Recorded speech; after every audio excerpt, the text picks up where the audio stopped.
Pois é, ao longo de todos esses anos, nós revelamos todas as notícias da tecnologia para vocês. E vamos agora falar mais um pouquinho sobre o aniversário de 1 ano do ChatGPT. E para isso, vamos receber agora ao vivo o Arthur Igreja, que é especialista em tecnologia e inovação, para falar a respeito desse evento que foi a chegada do ChatGPT, que já completou 1 ano. Olha que coisa impressionante.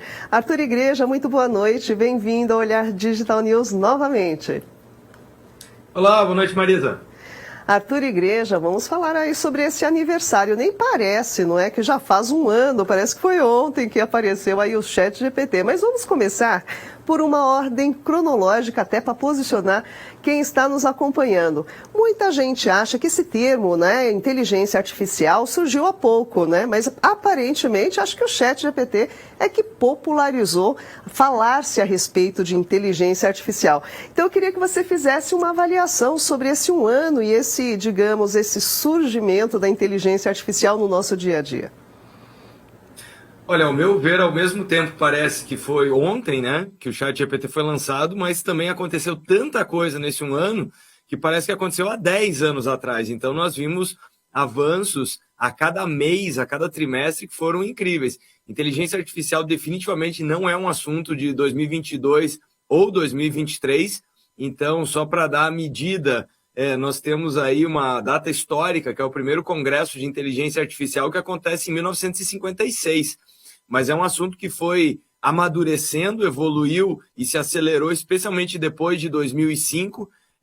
Então, o ChatGPT, para mim, ele é o Google da inteligência artificial, no sentido da democratização, da facilidade. Eu estou falando isso porque a internet, pré-Google, pré-buscadores, ela era complexa, o design era ruim, a usabilidade também não era boa, e a partir do Google, pessoas que não tinham intimidade com tecnologia passaram a navegar de uma forma muito mais amigável. Então é isso que o ChatGPT fez. Ele democratizou, ele trouxe uma interface melhor e as pessoas começaram a brincar com a inteligência artificial. E é só quando uma tecnologia fica simples dessa forma que ela se populariza, e foi exatamente o que aconteceu. Não por acaso que o ChatGPT virou símbolo dessa geração de inteligência artificial generativa, e por isso que rapidamente chegou nessa marca aí de mais de 100 milhões de usuários todo mês. É verdade isso, não, pessoal? Porque justamente essa facilidade que faz com que a tecnologia se incorpore como se fosse algo natural, como quase respirar, não é? Quando ela se torna mais fácil. Agora, ao longo desse período, desse ano, não é, Arthur? Nós tivemos uma verdadeira corrida, até pelo próprio surgimento do ChatGPT pela OpenAI, nós tivemos aí uma corrida pelas inteligências artificiais. Como você analisa os concorrentes e esse momento das inteligências artificiais e de cada empresa lançando a sua própria?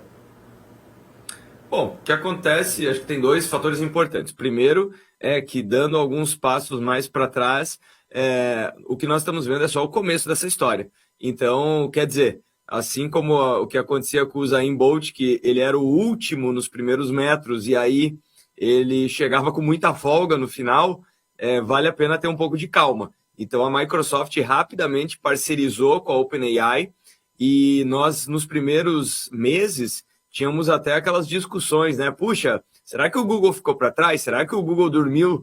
E aí o que nós vimos foram inúmeras empresas que estavam desenvolvendo e muitas vezes esperaram um pouquinho mais para trazer ferramentas, e algumas delas até com estágio de maturidade superior para alguns usos específicos. Então, para mim, o grande destaque é, sem sombra de dúvida, o Google, mas é muito legal ver também o número de empresas que trouxeram IAs incríveis para usos específicos.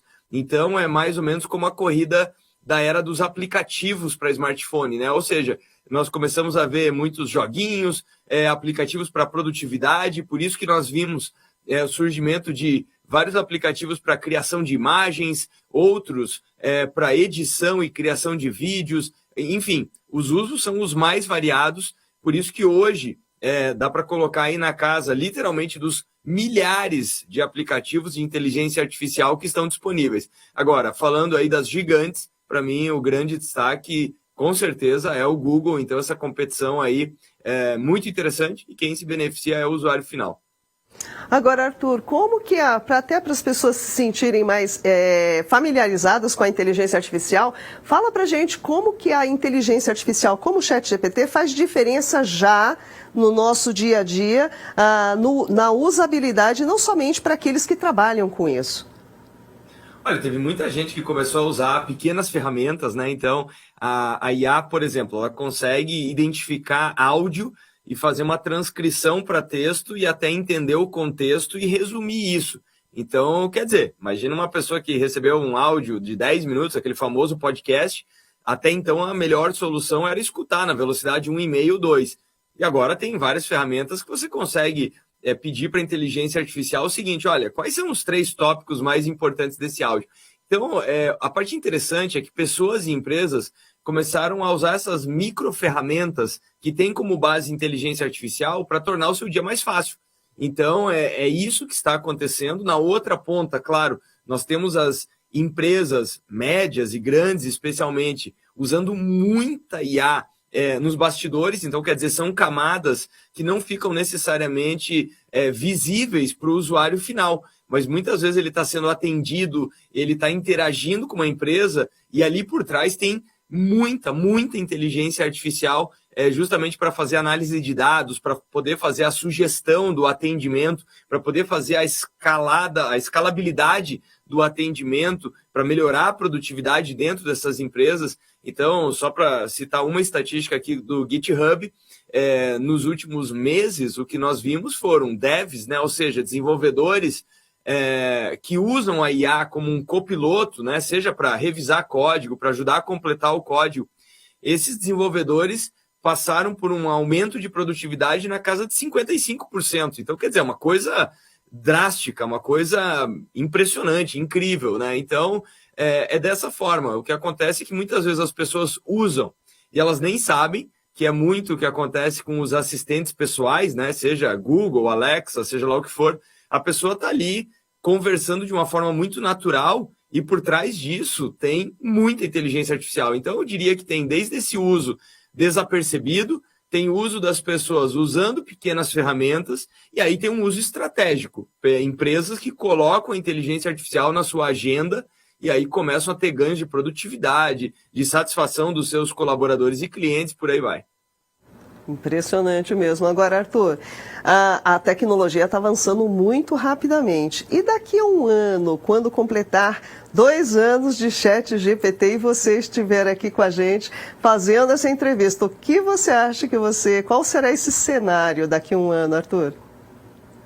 Bom, primeiro temos que saber se daqui a um ano vai valer a pena me entrevistar ou falar com a IA, né? Então eu realmente espero que daqui a um ano eu esteja aqui para poder falar desses assuntos, porque a velocidade é incrível. O que está acontecendo agora é que nós descolamos a velocidade do ser humano para fazer as coisas. Eu sempre cito, né, que até o ano passado, para uma pessoa produzir um texto, ela tinha que digitar todos os caracteres, né? Então, nós tínhamos alguns recursos de autocompletar dentro de ferramentas para criar e-mails, mas coisas razoavelmente simples. Hoje você faz o pedido de um texto e o texto pode ter 3, 4, 10, enfim, páginas, pode ser do tamanho de um livro e a pessoa muitas vezes faz a revisão. Ou seja, não é mais no ritmo do ser humano. Então, esse descolamento é bastante grande. E agora nós temos o quê? IA ajudando a construir a próxima geração de IA. É o que acontece com a OpenAI, que quando nós tínhamos o GPT 3.5, ele ajudou a construir o GPT-4. E agora o GPT-4 ajuda a construir a próxima geração. Então, quer dizer, essa percepção da velocidade da tecnologia, essa velocidade só está aumentando. Então, se nos últimos anos nós tínhamos aquela famosa curva do Moore, né, a lei de Moore, que a tecnologia dobraria de velocidade a cada 18 meses, essa curva está se encurtando. Então, daqui a um ano, o que eu espero são feitos extraordinários da inteligência artificial, redução da alucinação, que é o quê? Quando a IA ela não tem informação, treinamento suficiente, ela acaba blefando ou acaba gerando resultados impróprios. Eu acho que ela vai se tornar incrivelmente mais assertiva. Então, eu acho que esse primeiro ano foi só o começo dessa história. Daqui a um ano nós estaremos vendo um salto que não é o dobro de qualidade do que nós vimos agora. Nós vamos ver aplicações aí provavelmente 3, 5, 10 vezes mais poderosas que nós temos hoje. Eu ia até brincar com você falando, e daqui uns 5, 10 anos, acho que nem dá para dizer então, né, Arthur, que pode ser que a gente encontre por lá? É super difícil, né? Porque o que acontece é que quando você tem esse tipo de velocidade, você pegar os primeiros passos e tentar fazer uma projeção, muito provavelmente é como um foguete, né? Incrivelmente rápido. É difícil você acertar a trajetória final. Então, quer dizer, o que dá para acertar hoje? Que a inteligência artificial só vai ficar muito mais veloz, muito mais presente na nossa vida, e é por isso que eu tenho falado que agora sim dá para cravar que nós entramos na era do trabalho híbrido, só que é um trabalho híbrido que não tem a ver com a pessoa trabalhar no lugar A ou B ou à distância. É a era do trabalho, da parceria entre pessoas e inteligências artificiais. Então, são squads, são equipes. Na verdade, voltando, por exemplo, das nossas casas inteligentes, as pessoas hoje já convivem, né, com Alexas, com outros assistentes, com Siri e tantas outras. Então, agora isso chega no mundo do trabalho, chega na nossa convivência, porque realmente as entregas deixam de ser entregas banais, né? Então, eu tenho falado também que o que acontece com a inteligência artificial que ela, no ano passado, parecia uma curiosidade, agora já virou alguém presente no trabalho, mas muitas vezes cometendo uma série de equívocos, então, como se fosse um recém-chegado, né? Então, um júnior, né? Um estagiário, só que rapidamente está chegando num nível de senioridade muito grande. Então, é isso que eu acho que vai acontecer no médio prazo, a inteligência artificial cometendo menos erros e se tornando incrivelmente útil. Por isso que vai ser super importante ter essa capacidade, não só de não ter medo, mas de incorporar de uma forma sábia e produtiva a inteligência artificial cada vez mais. Ou seja, quem tentar cravar onde essa história vai estar daqui a 5 ou 10 anos, corre risco de passar vergonha. É verdade, mas olha, gostei do trabalho híbrido, viu? Que é tecnologia e o ser humano. Interessante, realmente, essa definição. Arthur Igreja, mais uma vez, muitíssimo obrigada pela sua participação e vamos acompanhando sempre de perto e você aqui com a gente. Muito obrigada, boa noite. Boa noite, até a próxima. Até a próxima. Pois é, pessoal, espero que vocês tenham gostado, muito interessante. Conversamos com o Arthur Igreja, que é especialista em tecnologia e inovação, um pouco aí falando de futuro, que não está longe não. Vamos acompanhando, como vocês já sabem, todos os detalhes vocês acompanham juntinho com a gente. No olhardigital.com.br, vocês ficam sempre muito bem informados.